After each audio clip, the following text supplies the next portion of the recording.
everywhere, every place I go. Oh my Lord, I need your touch. One more time, one more time, one more time.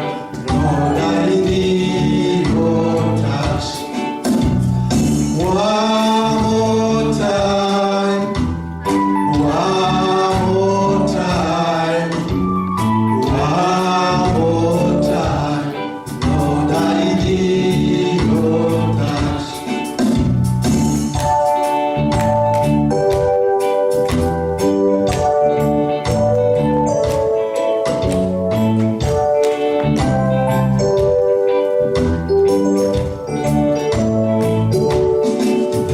I need your peace. I need glory. One more time, Lord, I need your touch. Jehovah Jireh, El Shaddai. One more time, I need your touch. One more time, one more time, one more time. Lord, I need your touch. One more time, one more time, one more time. Lord, I need your touch. One more time, one more time, one more time. Lord, I need your touch.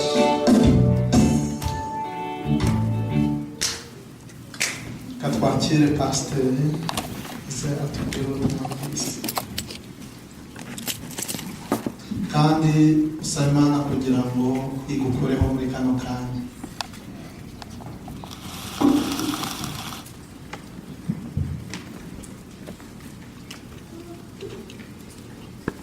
Sashimwe. Amen. Haleluya. Amen. Uyu munsi dufite ijambo Imana yateguye kandi ijambo bijyanye n'ibyo ukeneye nanjye n'ibyo nkeneye. Yesu ashimwe. Ni ijambo dushobora kuba tuzi no mu mutwe ariko ni ijambo rigiye kuba rishyashya kuri twese kuko ni ijambo Imana ifite ukuntu yampishuriye yuko abaryumva bose buri wese afite ukuntu riza kugira akamaro mu bugingo bwe. Amen. Kadusome hano muri Matayo 10:11 ku murongo wa 28 kugeza kuri 30. Matayo igice cya 11 umurongo wa 28 kugeza kuri 30. Haravuga ngo mwese abarushye n'abaremerewe nimuze munsange ndabaruhura. Mwemere kuba abagaragu banjye munyigireho kuko ndi umugwaneza kandi noroheje mu mutima, namwe muzabona uburuhukiro mu mitima yanyu kuko kunkora kutaruhije n'umutwaro wanjye utaremereye. Amen. Uyu munsi aya magambo urebye uko umuntu umutwe wayo nategereje ko nayita ngo nimuze munsange. Amen. Nimuze munsange ni nka invitation no. Yesu ari kugutumira ngo ngwino umusange. Kandi usanze Yesu ntabwo uvira mwako. Amen. Hari ibintu abantu dukora tugata igihe ugasanga wirukanse ku bintu ariko wajya kure ugasanga nta kintu uvanyemo. Ariko ntabwo Yesu ashobora kugira ngo ngwino usange ntacyo akubikiye. Amen.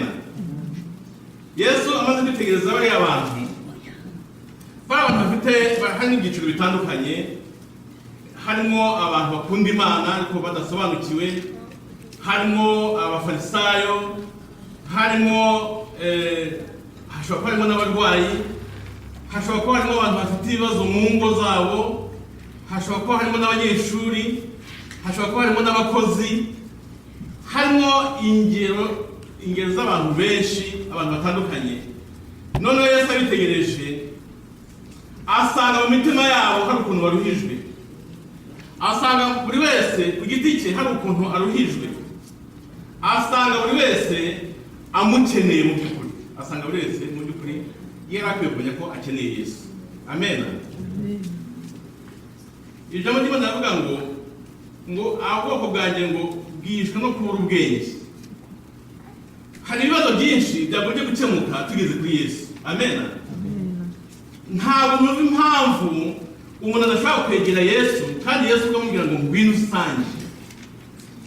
Nabyo nsanga hari ibibazo dufite byatewe n'uko tutitabiriye invitation turi guhabwa kandi duhabwa umwanya ku wundi. Amen. Aya magambo Yesu amaze kureba abantu uko imitima yabo imeze, cyane cyane yasanze abantu bari aho ngaho bari abantu bafite binjiyemo cyane n'inyigisho z'abafarisayo, bababwira ibintu by'amategeko, ndetse ngo abafarisayo bagendaga bambaye n'amategeko ku gahanga, amategeko 10, kugira ngo mbese abantu babone yuko aya mategeko bo bayatunganya, abafarisayo bayatunganya, ariko mu by'ukuri nta kwari kuyambara gusa ariko bayica. Noneho bakategeka abantu gukora iby'ayo mategeko kandi ubwabo abafarisayo ubwabo batabasha kuyakurikiza. Noneho Yesu arebye abantu asanga abantu bamaze kunanirwa no kumva inyigisho ziremereye gutyo kandi zidafite igisubizo, kuko abafarisayo bazibahaga nabo ubwabo nta gisubizo bari bafite. Noneho Yesu aravuga ati, mwese uko mbabona ndabona mureberewe, nimuze munsange. Yesu ashimwe. Nimuze munsange, mfite ukuntu ngiye kubigisha ku buryo mubasha kuruhuka mu mitima yanyu. Amen. Abantu benshi bararuhijwe. Ntekereza ko aya magambo yavuzwe kiriya gihe, ariko Yesu ayavuga irazwa kuri itariki ya 31 z'ukwezi kwa munani. Uza aya magambo Yesu yarazi kuzayumva hano i Dayton, hano i Bahite muri iyi church, kandi Yesu yavuga icyo gihe irazi neza n'uyumva uyu munsi impact cyangwa se icyo ari bukore ku bugingo bwawe. Amen. Kuko Imana imenya ibyabaye, ukamenya n'ibiri, ukamenya n'ibizaba. Yari izi ko nuvuga ngo wewe wari hano uyu munsi, aya magambo n'uyumva hari ikintu Imana ishaka kuvugana nawe uyu munsi. Yesu ashimwe. Hari ikintu Imana ishaka gukora mu bugingo bwawe. None Yesu aravuga ati, mwese abarushye n'abaremere muze munsange ndabaruhura. Abantu barushye twakoze ingendo, bamwe bakoze ingendo muri Kongo, abantu twirukanga mbese tugenda kuruha abantu bazi agaciro kabo, cyangwa se abanyarwanda bazi kuruha icyo ari cyo, kugenda ibirometero byinshi kandi udafite ukuntu uza kuruhuka ni ikibazo gikomeye, abantu benshi barabizi. None Yesu arebye asanga abantu gusa nk'abakora ibirometero byinshi bagenda birukanka kandi badafite iherezo kandi bananiwe. Aravuga ati, nyamara ntabwo ibintu muzabishobora, nimuze munsange. Yesu arebye abandi asanga abantu bafite imitwaro, asanga abantu bafite imitwaro y'abaremere, bafite ibibazo mu mitima yabo byabaye byinshi, byabaye burya ushobora gutera umutwaro w'ibiro nk'icumi, aho ugendanye nk'ibirometero nka 10 na bingahe, ibyo biro nk'icumi byabaye nka 50, bigenda byiyongera. Noneho iyi mitwaro cyangwa se ibibazo abantu bafite mu mitima yabo byagiye bikura cyane ku buryo abantu bageze aho bumva imitwaro yabo mu by'ukuri badagishobora kuyisipoza, badagishobora mbese kuyitwara. None Yesu abantu bose n'ama Yesu ari guha invitation avuga ati, nimuze munsange. Aya magambo nuyumva ujye uyerekezaho wowe ubwawe uvuga uti ariko Yesu arashaka kumbwira iki uyu munsi. Ndagira ngo mbabwire nubwo mumbona hano imbere gutya ubu ntabwo ndi jyenyine. Amena. Niba ndebera ko Yesu ari kumwe nanjye hano ndi kuvuga ibintu nawe ari kumugisha. Niba tubabyemera gutya ni ukuvuga ngo ibyo ndi kuvuga ndavuga ngewe nk'umuntu, ariko Imana ishimye ko mu gikoresho cyayo uyu mwanya ni ukuvuga ngo mpagaze aho mvuga ariko na Yesu duhagararanye kandi ibyo mvuga arashaka kwishyira mu bikorwa. Amena. Byaba bibabaje ushobora kuba undeba gutya ukabona ndi jyenyine, ariko byaba ari iby'umugisha undeba hano ukabona ko na Yesu ibi bintu uri kuvuga ari Yesu mu kubikubwira uyu mwanya. Amena. Jyewe nkaba ndi igikoresho gusa ariko uvuga turi kumwe hano. Amena. Uwo ngo abasha gukiza indwara, uwo ngo abasha gutanga akazi, uwo ngo abasha guha ibyifuzo ufite ari ibihe, ibyo byose Yesu abasha kubikora. Amena. Yesu ashimwe. Ni muze mu nsari iyi ni invitation Yesu yatanze. Muri Bibiliya nashoboye gusoma nsanga hari ama-invitation abiri Yesu yatanze. Iyi invitation yo muri Matayo niyo turi kuvugaho. Ikindi Yesu avuga ngo atanga invitation ni mu Byahishuwe 22:17, naho Yesu aratanga invitation mu Byahishuwe 22:17, naho Yesu atanga invitation. Iyo ni invitation udashaka kuvuga ngo ngiye ngo ntabwo indeba. Reka mbere nk'ikibazo, ninde muntu udafite ikibazo ahangaha nibura ikibazo gitoya?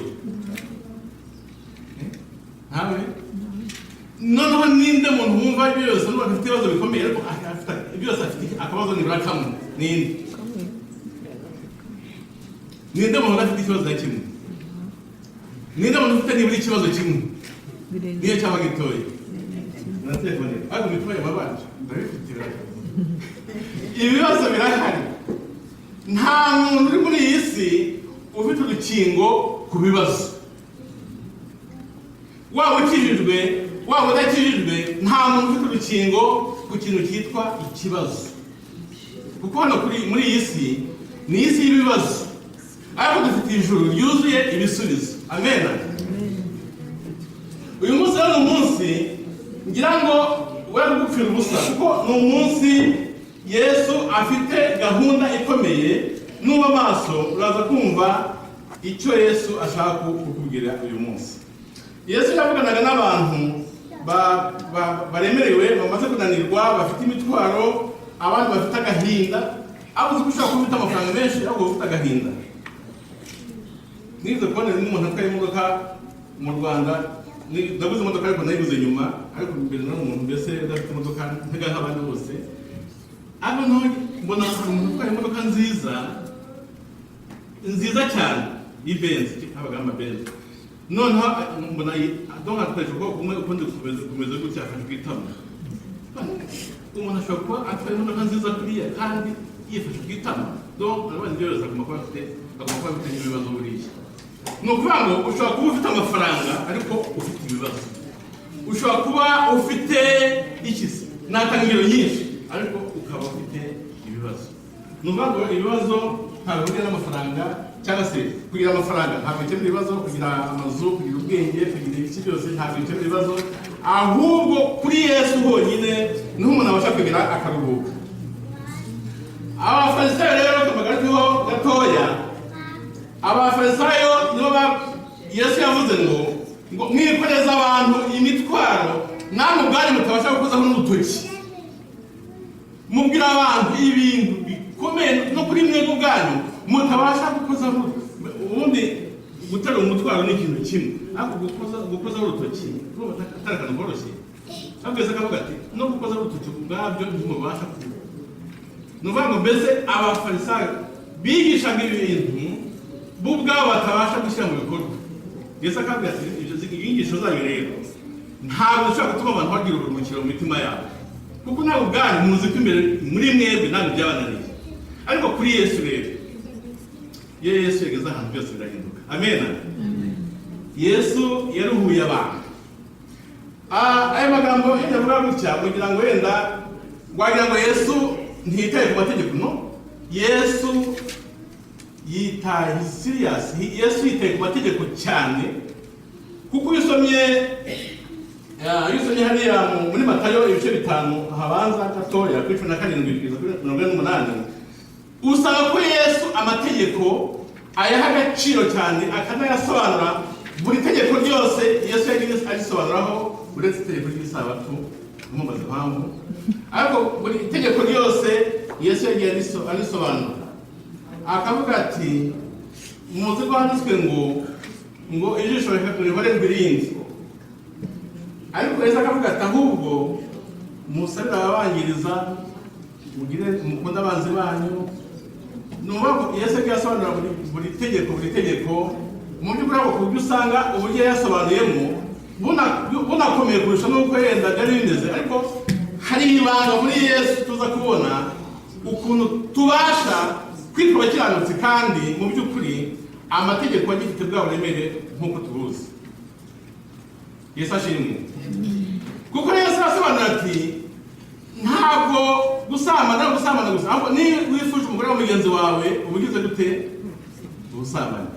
Niyo wifuje ikintu cya mugenzi wawe usa nkaho kiri, iyo ututse mugenzi wawe uragapfa, ni nkaho wakamwisha. Niwumva urakaye cyane, ni nkaho wakwisha uwo muntu. Urumva ko Yesu ku mategeko yarahaye uburemere bukomeye, ariko igishimishije ni uko ariwe uhindukira akatubera gukiranuka, akatubera mbese gukiranuka, akatubera ubwenge buva ku Mana, akatubera gucungurwa, akatubera kwezwa. Ushobora kubona Abakorinto ba mbere igice cya 2:30. Mu yandi magambo, iyo ugeze kuri Yesu ni uguhindukira gukiranuka. Ntabwo tuzajya mu ijuru kubera ko turi abantu beza b'ibitangaza, turi abamarayika tutagira intege na ntoya, ahubwo iyo ugeze kuri Yesu amaraso ya Yesu niyo yogesha ibyaha byawe. Amena. Yesu ashimwe. Ni ukuvuga ngo Yesu yaje kuduhishura uburyo twakwitwa abakiranutsi nubwo twibariye. Yesu yaje kuduhishura uburyo twazajya mu ijuru nubwo tubona turi abanyabyaha, ariko muri bo harimo ibanga ry'uko yashohoje iby'amategeko yasabaga byose. Amena. Ni ukuvuga ngo nta teka ishobora kuducirwaho, kuko gukiranuka kwa Yesu kuri muri twebwe. Amena. Ni ukuvuga ngo kujya mu ijuru kwacu ni ugukiranuka kwa Yesu kuri muri twebwe kuzatutambutsa tugere mu ijuru. Amena. Hanyuma Yesu akavuga ngo mwemere kuba abagaragu banjye. Umugaragu hano hari n'abakozi, kuba umukozi ntabwo ari umugaragu w'umukoresha wawe, niko bimeze. Umukozi ni umukozi, urakora ugahembwa, hari igihe uvuga yewe ndabona akazi ntakigashaka kugenda. Ariko umugaragu ni ukuvuga ngo akora icyo shebuja agize gute? Amutegeka. Iyo avuze ati kora iki, ugomba kugikora. Yavuga ati ntukore iki, ntugikore. Yesu akavuga ati mwemere kuba iki? Kuba abagaragu banjye.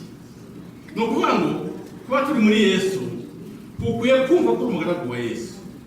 Amena. Ukwiye gufata Yesu nka shobuja, ariko utari shobuja wo mu ruganda, kuko bitandukaniye. Yesu ari kuvuga ngo Yesu aravuga ngo kuko noroheje, kuko ndi umugwaneza. Ntabwo akoresha bose abagwaneza, kuko mbizi.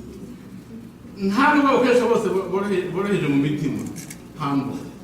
Ariko Yesu aravuga ngo kuko ndi umugwaneza kandi noroheje mu mutima. Ariko umuntu akwiriye shobuja, urumva atari byiza. Kugira shobuja w'umugwaneza, kugira shobuja woroheje mu mutima, atari ibintu byo kwisha nyuma mbese yifate gutya cyane ku imbere. No ngo mu mutima wa Yesu harimo koroha mu mutima. Yesu harimo tusoma mu ijambo ry'Imana ngo mugire wa mutima wari muri Kristo Yesu, umutima w'imbabazi, umutima w'impuhwe, umutima wicisha bugufi, umutima mbese urukundo. Baza batubwira nyine ukuntu uriya muntu yapfiriye kwa muganga akabura abantu bajya kumufata, mbese urumva urukundo. Ariko Yesu ni urukundo. Yesu mbese Yesu mufite nka shobuja uba ufite shobuja mwiza. Amen. Niyo mpamvu Yesu avuga ati mwemere kuba abagaragu banjye kuko noroheje mu mutima kandi mugwa neza. Kuba umugaragu wa Yesu rero ndagira ngo mbivugeho gatoya.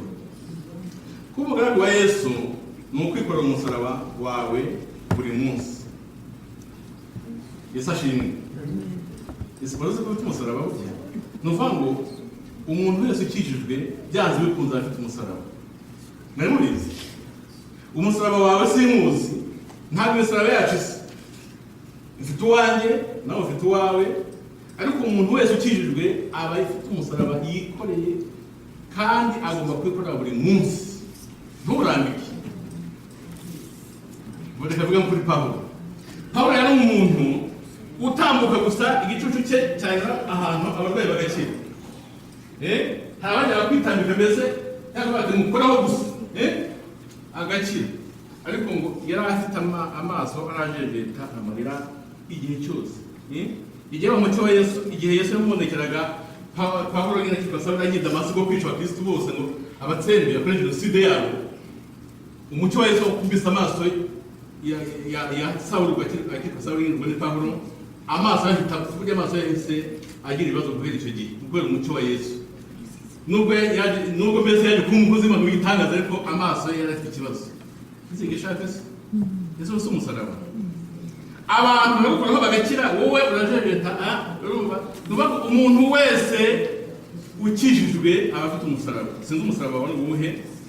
Umusaraba ushobora kuba ari mu rugo rwawe, umusaraba ushobora kuba ari umubiri wawe harimo ikibazo, umusaraba ushobora kuba ari ikizi ku kazi harimo ikibazo, sinzi. Hari n'ukuntu yenda hari n'imisaraba umuntu atabasha kubona, ufite intimba ugendana mbese akantu kanze kugenda rwose kakubuza mbese kwiyepana. Urumva umusaraba wawe noneho kumugaragu wa Yesu rero numva ngo uwo musaraba wawe iki kintu ubona kikubangamira mu buzima bwawe. Hari n'imisaraba tutavuga, hari umusaraba ushobora kuba ufite ugendana utabwira abantu rwose ahubwo uwuzi ufite. Numva ngo kuba umugaragu wa Yesu numva ngo wikora umusaraba wawe buri munsi, ukizwe ufite, ntucike intege mu gakiza, ntusubire inyuma. Niba umukozi w'Imana ukomeze ukora umurimo w'Imana, umusaraba ukomeze kuzageza impande uvuze cyangwa se uvuye mu mubiri. Yesu ashimwe. Kuba umugaragu wa Yesu ni ukutarambika imisaraba yacu, kwihangana. N'ibyo ntabwo dusoma ahantu mu Batesalonike ba kabiri igice cya mbere.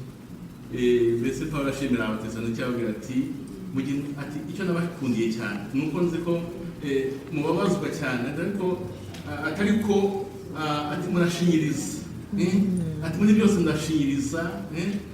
Kuba umugaragu wa Yesu ni ugushinyiriza. Amen. Udashinyiriza mu bintu by'Imana, udashinyiriza mu gakiza, ntabwo wabishobora. Amen.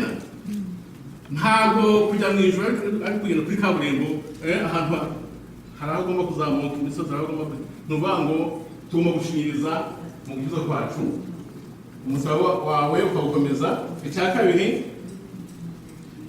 ni uko tugomba kujya dusangira, tujya kwigabura tugasangira rwose. Burya kuba umugaragu wa Yesu, burya umuntu ukijijwe wese akwiye kujya kwigabura. Icya mbere agomba kubatizwa, icya kabiri agomba kujya kwigabura. Abatanga negosiyasiyo zihari ni ibintu tugomba gukora mu gihe turi abakirisitu. Ugomba kubatizwa, ugomba kujya kwigabura. Ikindi, kuba umugaragu wa Yesu ni ugutwara intwaro zose z'Imana, nk'uko tubibona mu Efeso 6:13 hariya kumanuka. Intwaro zose z'Imana. Umukristo udatwara intwaro z'Imana ntabwo azabishobora, kuko dufite umwanzi, dufite abanzi baduhiga, dufite opozisiyo iteye ubwoba itubangamira kujya mu ijuru. Ushaka gukora ibyiza ukabona ukoze ibibi, kuko hari imbaraga zikurwanije. Hari abanzi dufite baturwanya tutabasha kubona n'amaso yacu, kandi bonese turibona tubona. Numva dufite intambara ikomeye ko turwana n'abo tutabona bo batubona. Donc dufite intambara ikomeye, tugomba gukora intwaro zose z'Imana. Ntabwo tuvuga ko siyo gahunda y'uyu munsi, ariko hari intwaro zo kwikingira, ariko hari intwaro yo gusogota ariyo ijambo ry'Imana. Yesu ashimwe. Harimo no gusenga rero, no gusenga kandi tugasengesha uburyo bwose. Wasenga ucece ubona bidaciyemo ugasenga uzamuye ijwi. Yesu ashimwe. Wasenga ukabona bidaciyemo ugafata iminsi ukiriza ugafata ibihe ugasenga. Uburyo bwose bwo gusenga iyo ibintu byananiranye ukoresha uburyo bwose bwo gusenga. Amen. Kuko Satani ntabwo amenya aho ahanyura umubuza position. Yesu ashimwe. Ubwo rero nuvuga kuba umugaragu wa Yesu ni ugutwara n'intwaro zose z'Imana. None Yesu akavuga ati nimungeraho rero icyo gihe muzanyigiraho. Kwigira kuri Yesu hari ibintu dukwiye kwigira kuri Yesu. Nshaka kuvuga ngo hari ingahe hari nko gutanga. Yesu akavuga ati niba ukuboko kwawe kw'iburyo gutanze ikintu ukw'ibumoso nakwiye gute ntikubimbere. Hari umuntu utanga ikintu akayobora umusozi unahaye kanaka rwose uzi ko namuhaye yamuhaye ntugomba kwasasa niba uri gutanga no gufasha umuntu uri kugira gute. Ubwo ndakuvuga bimwe mu tugomba kugira kuri Yesu. Ikindi dukwiye kumenya ibyo twumva. Burya ntabwo Umukristo akwiye kumva ibintu byose. Ntabwo amatwi yacu abereyeho kumva ibintu byose bihita ni Daytoni no ku maradiyo hose ntabwo ibintu byose tugomba kubyumva. Nubwo mbaye bivuga ko amasaha yaza kuducika ariko ntabwo tugomba kumva ibintu byose. Ikindi dukwiye kumenya uburyo twumva, uburyo bwo kumva. Dukwiye kumenya kandi ibyo dushaka kugeraho. Dukwiye kumenya ibyo dukwiye kugira ikintu ushaka kugeraho mu by'ukuri iki kintu kiri mu bushake bw'Imana ubona bitarimo ukakiborera. Yesu ashimwe.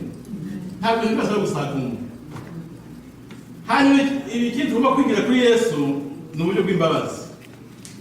Niba ubabariye umuntu ndakubabarira ntuzongere. Ndakubabarira ariko ntigomba kuzaho mu mbabazi ariko igomba kuzaho. Niba ubabariye wababariye yibagirwa. Mu bintu ibona Imana izi byose ariko hari ikintu kimwe Imana itajya imenya. Imana izi byose ariko ikintu itajya imenya ni icyaha cy'umuntu wihana. Yesu ashimwe. Nuba mu bintu Imana imenya ntabwo imenya ibyaha byihana. Yesu ashimwe.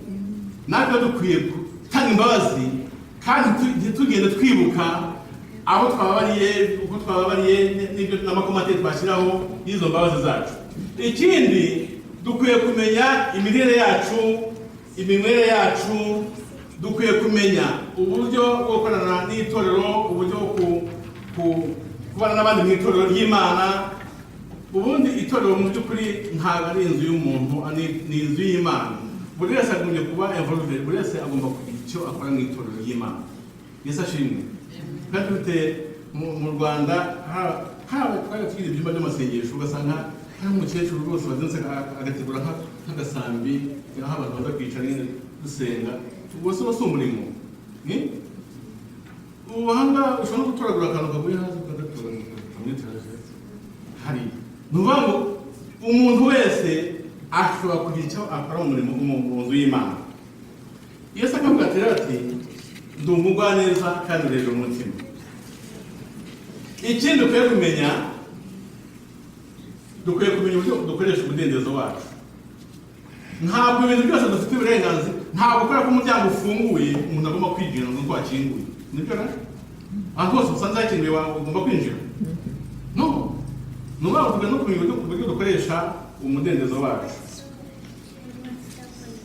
Yesu ashimwe. Hanyuma muri ibi ngibi rero hari ngiye mu gusoza ngiye kuvuga nk'umwanzuro uko ibintu bimeze. Hari ibyo Yesu hari ibyo adusezeranye cyangwa se hari ibyo dusabwa. Yesu aravuga ngo nimuze kandi munsange. Yesu ashimwe. Nimuze munsange. Ushobora kuza uze sinje. Ushobora kuza ariko ntusanga umuntu. Hari umuntu umwe usanga Yesu none uwo muntu rwose reka Yesu ko ari umuntu rwose w'ikiranuka. Avuga ati amategeko y'Imana ndayose ndayitondera. Yesu ati amategeko yose ntukibe, ntabwo wiba, ntugasamba, undi ati ayo yose ndayitondeye. Yesu ngo kwitegereje ko asanga umuntu ndayitondeye. Aravuga ati ntabwo uri kureba ubwami bw'Imana. Hari abantu batari kureba ubwami bw'Imana. ariko batinjira. Hari abantu bari hafi cyane y'umusaraba ariko batawukoze. Hari abantu baboneka ko ari abantu b'Imana ariko batari bo nyakuri. Noneho Yesu akavuga ati nimuze, ahubwo ntibiciraho gusa, ahubwo nimuze munsange. Yesu ashimwe. Nimuze munsange, nimuve muri ibyo ngibyo baruhije, nimuze aho ndi nimuze munsange. Yesu nakavuze ati ndashaka kwigisha uburyo bwo kuza. Hano bavuga ko mwaraje ko amategeko murayambaye, ariko ndashaka ko uyu munsi noneho muza mukangeraho. Yesu ashimwe. Dukwiye kugenda tukagera kuri Yesu nk'aho umugore wagiye agakora ku ncunda z'umwenda wa Yesu. Amen. Kandi yarakize. Noneho Yesu akavuga ati kandi mwemere kuba abagaragu banjye. Ubundi se utabaye umugaragu wa Yesu waba umugaragu wanjye, utabaye umugaragu wa Yesu waba umugaragu wa Satani. Nta hagati. Mu buryo bw'ukuri rero kuba umugaragu wa Yesu niko guhitamo kwiza, kuko guhitamo gutaruka nguko ni akaga. Tuba abagaragu wa Yesu. Nta muntu uzicuza ko yabaye umugaragu wa Yesu. Amen. Nta muntu uzicuza ko yakijijwe. Nta muntu uzicuza ko yagiye gusenga. Nta muntu uzicuza ko atakoze icyaha. Nta muntu uzicuza ko yabwiye Yesu ibibazo bye. Kandi Yesu nta rwego n'amabanga. Nicyo mukunzi. Ushobora kumubwira ibyawe byose. Abibeka mu hano. Nta wundi ubimenya. Kandi Yesu akavuga ati muze kandi nimumara kongeraho hari byinshi muziga, hari byinshi muzanyigiraho. Ntabwo ushobora kumenya, ntabwo ushobora gukora nka Yesu utamwegereye. Ntabwo ushobora kwigana ibya Yesu utari hafi ye. Ntabwo ushobora kuba umuntu ukijijwe by'ukuri harimo distance hagati yawe na Yesu. Ntabwo bishoboka. Niyo mpamvu Yesu yavuze ngo ntacyo mubasha gukora mutamfite. Nk'uko ishami rifashe ku giti, ni nako nawe mukeneye gufata kuri ye, kuko nimubwiriza ku icyo mukora mutafashe kuri ye ntabwo muzabishobora.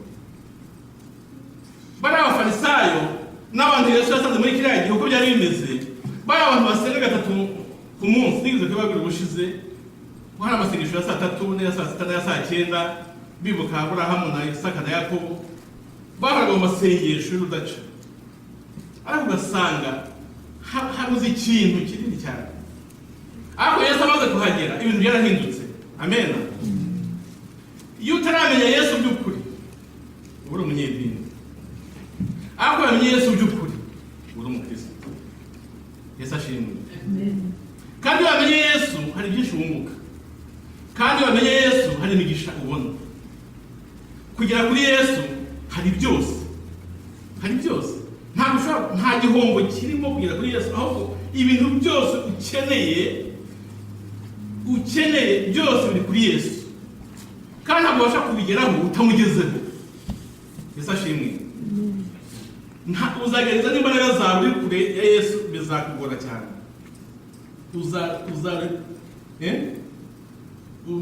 Uzaruha, uzagira icyunzwe, uzagira, ariko ntabwo uzabasha kugera ku ntego igihe hagati yawe na Yesu harimo distance. Iyo distance igomba kuvaho uyu munsi. Uyu munsi Yesu afite invitation. Ako icyo nkundira Yesu rero, Yesu ni mwiza. Yesu yamaga umuntu w'impumyi akavuga ariko murashaka umukorera iki? Abwire impumyi. Ikindi impumyi yavuga ni iki koko? Ndetse kuba ati impumura ni ubishoboye. Ikibabaje rero, Yesu atanga invitation, abantu ntibitabire invitation. Yesu akavuga ati nyamuneka nimuze ugenda mbona abarwayi mwe no gukiza. Ukaba sinjyayo kandi ukeneye gukira. Mwese ukeneye gukira kandi utabya kugukiza. Bishoboka bite ibyo bintu? Ubu abantu barwaye kanseri cyangwa sida bavuze bati hariya hari umuntu ufite imiti mu ntoki, ufite umuti wa kanseri mu ntoki, hanyuma abashaka gukarabira abantu barwaye kanseri n'abarwaye sida n'ibiki byose bidakira byose, akaba ati ufite umuti wa kanseri nguriya hageze hariya, kandi bishobora kuba umuntu wese ashaka mbese ko wagenda akaguha umuti. Hari umuntu utajyayo mu barwayi? Hari umuntu utajyayo arwaye kanseri? Gituma ntawe utajya kugeza arwaye mu mutwe ahubwo noneho ariko niba Yesu avuga ati ndabizi koko ntabwo urwaye hari ikibazo ufite kandi nugeraho ndagikemura, Yesu akavuga ati ngwino sasa ngwino hano ukemure ikibazo singiye ko none se nutajya bizakemuka biti? Nubango muri Yesu no hari igisubizo cy'ibibazo byawe byose. Amen. Nta muntu n'umwe uzicuza kweza kuri Yesu, kuko abageze kuri Yesu murabizi hari byinshi byakemutse. Yoza tubwira ati ibyo yose muri iki cyumweru hari by'Imana yabakoreye mu minsi ya myaka yashize yose. Umunyarwanda wese ugihumeka navuga ko Imana yakoze ibintu byinshi mu ruhande rwacu. Kuko umuntu agihumeka gutya ngira ngo umuntu atanze ubuhamya bw'ukuntu ibyo yagezemo wavuga ati Imana yakomeye. Imana yadukije ibintu byinshi, Imana yaturwanyeho, Imana yadukije urupfu, Imana yadutabaye mu buryo butandukanye, kandi iyo Mana niyo ndi kuvuga nonaha. Yesu akavuga ati muze mu musange. Yesu ashimwe. Ndabarugura kubarugura akavuga ngo nungeraho cya kibazo cyawe kirakemuka, uruhuke mu mutima. Ntabwo ushobora kuruhuka ufite ikibazo. Ushobora kuryama kare ntubone ibitotsi, ukanuye abandi bari kubona wowe urakanuye kubera ko hari ikibazo ufite kidafite igisubizo. Ariko igishimishije nuko kuri Yesu nta kibazo kidafite igisubizo. Kuri Yesu nta burwayi budakira. Kuri Yesu nta ntimba idakurwaho. Kuri Yesu nta mubabaro utagenda. Kuri Yesu haruhukira. Amen. Muze mu musange ndabaruhura. Noneho Yesu nawe aradusezera niko kuri ibyo byombi tukamuzaho ibyo dusezeranye ni ibi.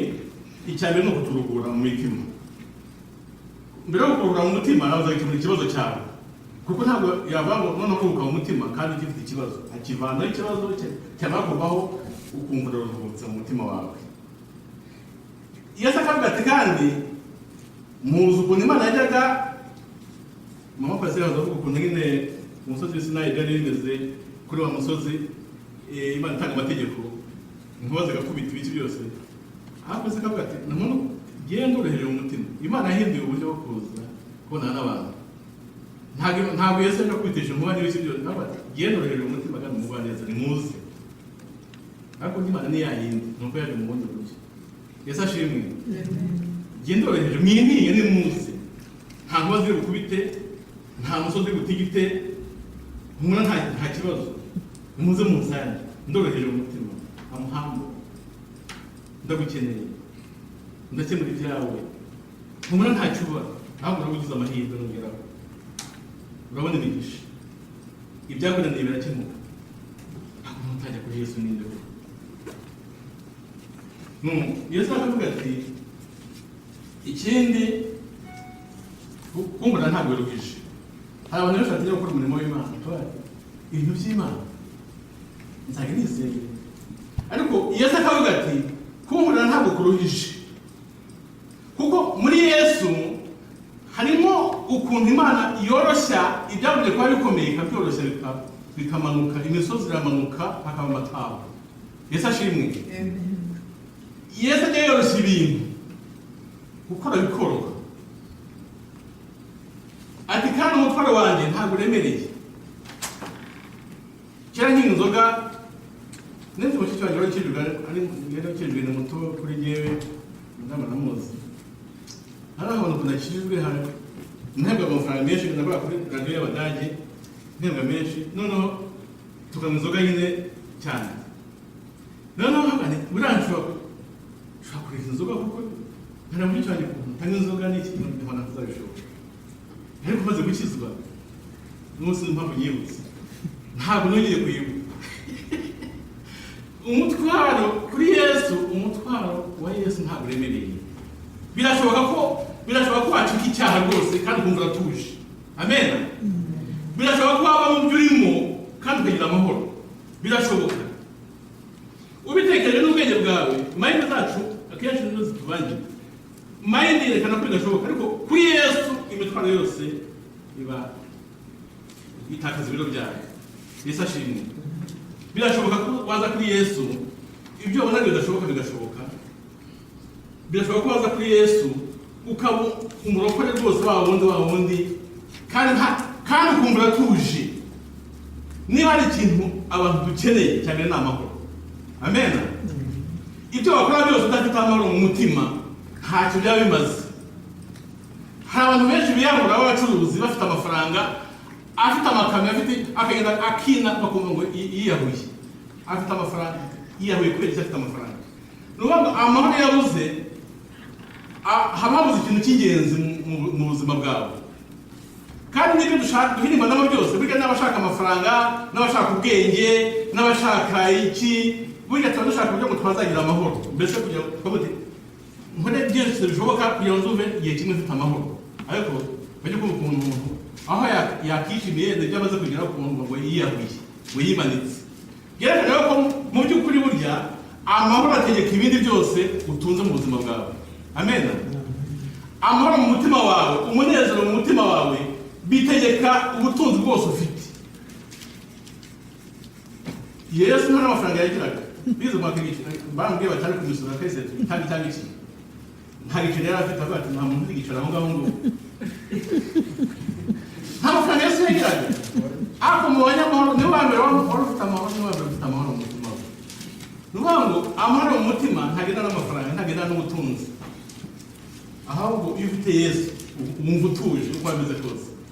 Ntabwo murabona abakecuru batuje basenga Imana ukabona aranezerewe, ukabona mwahura ukabona gusekera, aho uzi ko n'umuntu afite iminkanyari kandi afite ibifaranga bigenda bitakara no mu muhanda, ukabona areba nabi y'intare rwose kuko umutima we nta mahoro afite nubwo afite ibintu, ariko umuntu ukijijwe usanga akeye, yewe n'utabonye ibyo kugenda bya saa sita ugasanga nawe ukuntu ameze neza kuko yizeye ko Yesu aza kumuha ibya nijoro kandi ugataye umwaka wazo ukuntu hari ukuntu yabigenza. Ni ukuvuga ngo muri Yesu niho dukwiye kwibera. Amen. Yesu adusezeranya ko dufite ubugingo buhoraho. Yohana 3:16 bavuga ngo kuko Imana yakunze abari mwese cyane byatumye itanga umwana wayo w'ikinege kugira ngo umwizera wese agire gute atarimbuka ahubwo agire gute azahabwe ahabwe. Nuvuga ngo uwizeye Yesu ako kanya atangirana n'ubugingo buhoraho. Amen. Ni in present time. Ntabwo ari kuvuga ngo azahabwe, no, ngo kugira ngo umwizera wese ahabwe nonaha ubugingo buhoraho. Amen. Ubutwara butangiye. Yesu ashimwe. Ikindi Yesu aravuga ati nta kuzongera kunanirwa mu mibereho yawe. Habuze kuba gutekereza ibintu bidashoboka. Yesu avuga ati nungeraho nta kunanirwa kundi, nta kunanirwa ngo wumve wiruhutsa, urumva ufite ibintu mu mutima bitiganiramo, nta kunanirwa. Mbese nuvuga ngo uzumva utuje muri wowe. Nugera kuri Yesu kandi imitwaro yose izavaho. Nawe igitabo nasomye igitabo cy'umugenzi n'abakadabonye na mubi yacu, mbona ukuntu Umukristo ageze ku musaraba yari afite imitwaro, afite umutwaro ungana n'ukuntu wanganaga munini cyane. Aragenda ageze ku musaraba akiwugeraho gutya umutwaro umuva aramanuka, yari ku musozi hejuru. Umutwaro ugenda irima agera mu kabande, umutwaro wose umubwira gute umuvaho. Bigeze kuri Yesu ibibazo biratakara. Si wowe ubikuraho, ni Yesu ubivanaho. Yesu ashimwe. Amen. Yesu yagukiza abanzi bawe. Yesu yagukiza. Yesu kuko Yesu akuzi kuva hasi kugera hejuru. Umva ngo ugeze kuri Yesu woba abazi ibibazo ufite byose n'ukuntu ahita bivanaho. Iyo hageze kimwe kivaho ikindi kigenda uje kuno kabona usigaye utuje. Amen. Iyo bikorwa na Yesu. Ikindi kubona uburuhukiro bw'iteka, ubu turatuje mu mitima yacu kandi tuzi ko bizakomeza ku iteka ryose. Ikindi rero twunguka ubwenge buva ku Mana kandi tukumva mbese hari ikintu twunguka kubera ko turi kumwe na Yesu, ko hari ibyo tumenya ab'isi batamenya. Ikindi ni uko gukorera Yesu bitaruhije n'umutwaro wa Yesu ntabwo bibereye. Yesu ashimwe. uyu munsi rero Yesu ari hano. Amen. Ntabwo nzi icyo umukeneyeho. Mukandi batanze ibyifuzo, hari ababivuze n'abatabivuze, ariko icyo nzi cyo nuko uramutse Yesu avuze ngo hahirwa abizera batabonye. Uramutse Yesu aramutse akweretse muri mwebwe nuko bati mbira vuba vuba ibibazo ufite, wakandika nk'ibibazo ijana ngo wabo cya mbere cya. Ariko Yesu nguwo turi kumwe hano. Amen. Kandi Yesu ashaka nuko uyu munsi imitwaro yawe ivaho, gusuhuza umutima kwawe kuvaho, uburwayi bwawe buvaho, cya kintu kiguhangayikishije kivaho, ibyaha bivaho. Hari ibyaha bitwizingiraho bikanga kugenda bikavaho, icyo gihe bihuye na Yesu birataka. Amen. Ntabwo ushobora kurwana n'imbaraga zawe ngo uzatsinde, ntibishoboka. Nubwo wakoresha imbaraga zingana gute ntushobora gutsinda. Ariko iyo ugeze kuri Yesu, Yesu ubwe niwe ubitunganya byose. Amen. Uyu mwanya Yesu araguha invitation. Niho akayifashe umuntu cy'ubucaka bati ngwino ibyawe ndabizi. Nge ntabwo nkeneye ko mubwira n'ibyanyu. Nta n'icyo nabikoraho ugiye. Ariko Yesu ari gutanga invitation ngo uyu mwanya ni muze mu musange. Mutere intambwe yo kuza hanyuma musange Yesu nushaka kumukorera. Amen. Ubu tugiye kwiga mu kwizera. Ntabwo nzi ijambo ry'uyu munsi bisa n'ijambo Imana yateguye itekereza yuko hari abantu baza kubanirwaho ibyo byose biratandukanye. Uburwayi buravaho, ibibazo bitandukanye biravaho, mu mutima wumva uruhutse, ikintu kikubuza amahoro kigende. Uyu mwanya ni umwanya wo kwakira invitation ya Yesu. Amen. Ngende ushaka kuyakira abambere, ngende ushaka kwakira invitation ya Yesu, ukavuga ati ndaje Yesu kandi ndagusanze kugira ngo unkemurire ibyanjye. Naze hano.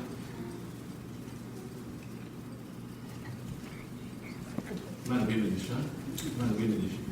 Nibyo nabwiye nti umuntu afite umuti wa kanseri akavuga ati nyaboneka ababwiye ntabwo ndwaye kanseri, ntabwo ndwaye kanseri, ndashaka kuvuga mbese muri rusange dukeneye Yesu mwikwikomeza. Nanjye ubigisha aka kanya nta kintu cyo kwikomeza nagira. Dukeneye Yesu. Nugira ngo udakeneye Yesu uzamenya ko ibyo byakuragiranye, kuko nta na kimwe n'akantu gato ntibagashobora. Nibyo Yesu yavuze ati ese niba mudashobora kwegeraho na miko no ku buzima bwanyu, niki kibahangayisha mu bindi byose? Nuvuga ngo niba ukeneye Yesu muri aka kanya ngwino, kandi utaza bakomeza agende arakorera abangaba baje hano akomeza agende. Hari abandi bamukeneye n'umutware kandi bazasubira bya Obama ati nk'umugeze kwa Obama kuko ikintu wamubwira ibiki ahangaha hari n'uta Obama, ahangaha hari Yesu Obama inshuro ntazi ko zingana. Ibibazo byawe, uburwayi bwawe, ibyo wifuza ko bikemuka byose, Yesu ni igisubizo. Yesu ni igisubizo kuri wowe.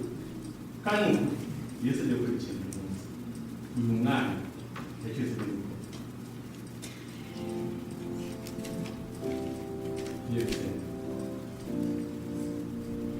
Ndakategereje kuko Yesu yahamagaye nimuze mu musange. Nawe ngwino.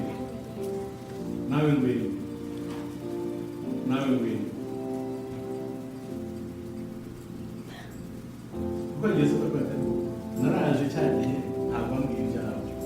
Ubuse kandi batakamuze urengera n'iki kubera iki cyayi nabwize ngwino ureniyesu. Reka ntabwo Yesu muzabona aho bari yaje cya gihe umubone fiziko magutya. Yesu akora n'abakozi b'Imana nibwo buryo uri gukora muri iki gihe ku isi. Ntabwo Yesu azakubwiriza hano, ahubwo Yesu azagira abakozi b'Imana akubigisha kukubwira. Amen. Tugiye gusenga Imana. Wizere mu mutima wawe. Namwe Yesu mubwire ibyawe byose. Mugire umubwire. Ntushake kumvira n'umunwa. Ubwire Yesu ikibazo cyawe kimwe kuri cyamuzanye. Kandi Yesu icyo mukundira ntasondera ngo kure yirukanka. Umuntu twabiri ngiye barakwibutsa.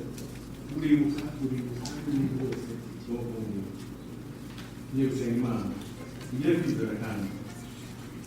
Iyo wizeye ibyo usabye byose urabihabwa. Amen. Kugira ngo tugende kwizera muri Yesu. yesu ni ukwizerwa arabishoboye ni imana